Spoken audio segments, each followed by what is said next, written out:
हिंसा के बाद धीरे धीरे पटरी पर लौटता नागपुर, धीरे धीरे सुधर रहे हालात। कानपुर व्यवस्था बनाए रखने के लिए अभी भी पुलिस बल की तैनाती है। नागपुर हिंसा के मास्टरमाइंड फहीम खान समेत 6 दंगाइयों पर देशद्रोह का मुकदमा दर्ज हुआ है। फहीम पर हिंसा के लिए भीड़ इकट्ठा करने का आरोप है। नागपुर में भड़काऊ पोस्ट करने वालों पर साइबर सेल की कार्रवाई। आपत्तिजनक पोस्ट पर 4 एफआईआर, 34 लोगों के खिलाफ केस हुआ। अब तक कुल 10 एफआईआर दर्ज हुई है, 90 लोगों की गिरफ्तारी हुई है। औरंगजेब विवाद के बीच यूपी के सीएम योगी आदित्यनाथ का बड़ा बयान, बोले विदेशी आक्रांताओं का महिमा मंडन करना देशद्रोह के बराबर। सीएम योगी बोले कि किसी भी आक्रांता का महिमा मंडन ना हो, आज का नया भारत इसे स्वीकार नहीं करेगा। छत्तीसगढ़ के बीजापुर में नक्सलियों के खिलाफ बड़ा ऑपरेशन, सुरक्षा बलों ने 26 नक्सलियों को ढेर किया, एक जवान शहीद। सुरक्षा बलों ने नक्सलियों के बड़े कैडर को घेरा, भारी मात्रा में हथियार और गोला बारूद बरामद, ऑपरेशन जारी। कांकेर में भी सुरक्षा बलों की नक्सलियों से मुठभेड़, 4 नक्सली ढेर इलाके की घेराबंदी कर सुरक्षा बलों का सर्च ऑपरेशन।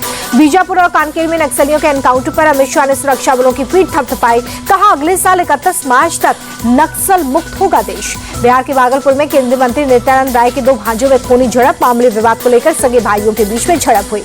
पानी के विवाद को लेकर दोनों भाइयों के बीच में गोलियां चली। गोलीबारी में नित्यानंद राय के एक भांजे विकल यादव की मौत हो गई है।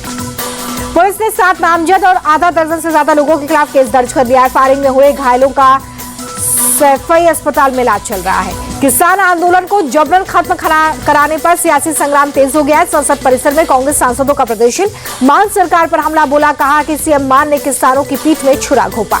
प्रदर्शनकारी कांग्रेस सांसदों से राहुल गांधी ने की है मुलाकात, मुद्दे को जोर शोर से उठाने को कहा। दिल्ली के 3 मंदिरों पर बुलडोजर एक्शन को लेकर सुप्रीम कोर्ट ने सुनवाई से इनकार कर दिया।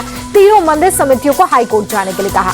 दिल्ली के मयूर विहार में संजय झील पार्क में बने गैर कानूनी तौर पर बने 3 मंदिरों को मिला था नोटिस। मंदिरों को हटाने के लिए पुलिस वहां पर पहुंची थी, लेकिन वापस लौटी है। लोगों के भारी विरोध के बाद लौटे डीडीए के bulldozer.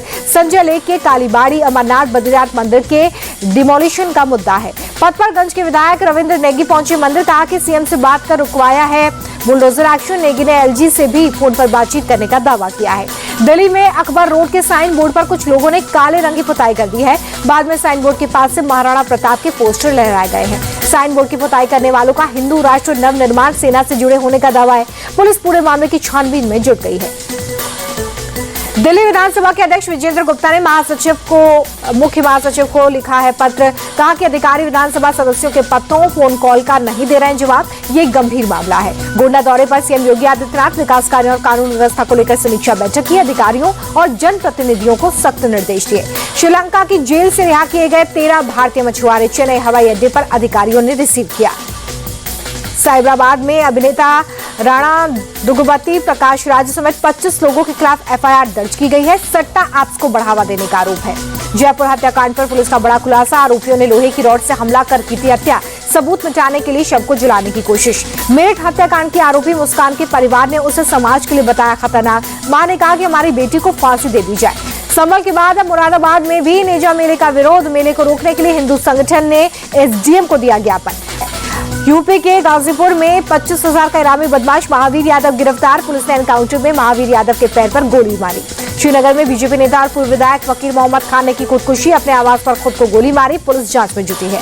Agra Lucknow express way पर तेल के कंटेनर से टकरा गई बस। सड़क पर फैला तेल, ग्रामीण बाल्टी, ड्रम और बोतलें लेकर तेल लूटने में जुट गए।